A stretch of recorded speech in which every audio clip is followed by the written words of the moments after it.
worked out which seminar you've got next and which course you're actually enrolled in, then comes the important question, where to for lunch? Yeah, I mean, with 3 hours spare between classes, is it just a matter of finding a patch of grass somewhere and getting out the lunchbox like back in the school days? No. I mean, you might want to do the smart money thing and take lunch into uni once in a while, but if you've got a really long break, you need to do something to make it a bit special. You need something to look forward to in your day, so why not explore your surroundings? Yeah, I mean, with great cafes and restaurants everywhere around you, why not grab your new friends and go out somewhere for lunch? That, or grab a sausage at the free barbecue on campus somewhere. Yeah, lunch is definitely my favourite time of day. But what about when it's not lunchtime? What do you do to pass the time? Yeah, caffeine right there. Well, I'd say the pool room, except I think most people around here don't like the pool room. They think it's quite nerdy. You don't hang out at the Indian place over there, stick at caffeine. Usually at Union House, because it's nice and warm. There's the airport lounge up the top where you just sit down, chill and have lunch. On the lawns, that's a really popular place and it's a real good vibe and atmosphere in the summer. Around RMIT, the cafe is always quite good. There's lots of people walking around and you can people spot, which is fun.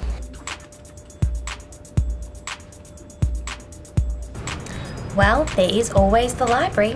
I mean, believe it or not, the library's not the dorky hangout spot anymore.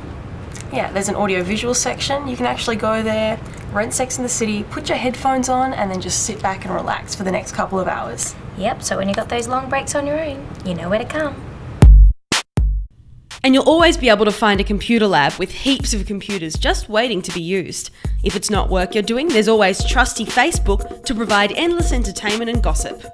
I mean, I can't remember the last time I walked past a computer lab and Facebook wasn't at least one of the tabs on each computer. What can we say? It's the current trend. But we should probably mention an even more important uni tool, the email. It's all email. Everything is done by email. Everyone just loves to sit down and write an email and then they're done with it. Yes, the email is definitely your new best friend. If you don't regularly check it, you will be out of the loop. Oh, it depends how much you want to do. Unfortunately, I don't take my uni serious enough. It's fairly hectic most of the time. It's a lot more than high school. School days, you kind of felt like you had to do a lot of homework. Your mates hand in things the next day. University, you can do as much or little as you want. It's more fun and more practical. It depends what course you do as well. If you're doing science or engineering, it can be a lot more work than, say, if you're doing arts in terms of contact hours. The hours are ridiculously less and the work is phenomenally more. It's not all hard work. Think about joining a student union, sports teams or student societies. So what kind of activities have you been involved in at uni? Well, there's a Economics and Commerce Society and they have booze cruises and balls and stuff. The Speech Pathology Association of Latrobe. From the ski club, which is called Musk, and some more right there. We just organised a recent ball. Join as many clubs as you can and then you'll find out which club best suits you. You half know a lot of people at uni and the balls kind of bring you all together, and after a couple of drinks your half mates are now full mates, so and your full mates are better than full mates. Okay, so hopefully we've given you enough of an insight into what to expect when you get here. The best thing to do is be curious, be open-minded, explore your surroundings and have fun. Let's go do that now.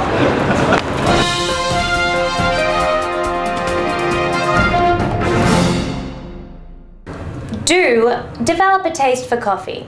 You might not like it now, but everyone else is going to have one and you're going to need it. But don't spend all your money on lunch breaks. You might think it's a good idea at the time, but sometimes it's a good idea to bring a packed lunch. Do use your breaks wisely. There's always the library if you want to get a bit of work done, or go and hit the shops and have a bit of a look around. But don't assume you're always going to get work done in your breaks. I'd do a little bit at home, just in case. Do check your emails. If anyone wants to contact you, that's where they're going to do it. And don't think that lecturers and tutors are going to tell you when things are due, because that's not always the case. Could be the difference between having no friends at the start of semester and making a bunch of new mates that you can hang out with. That's it. So now you think you got friends covered? What about relationships? What about that fucking bell that ruined our fucking perfect date? I was just like, what's going on? It was so loud.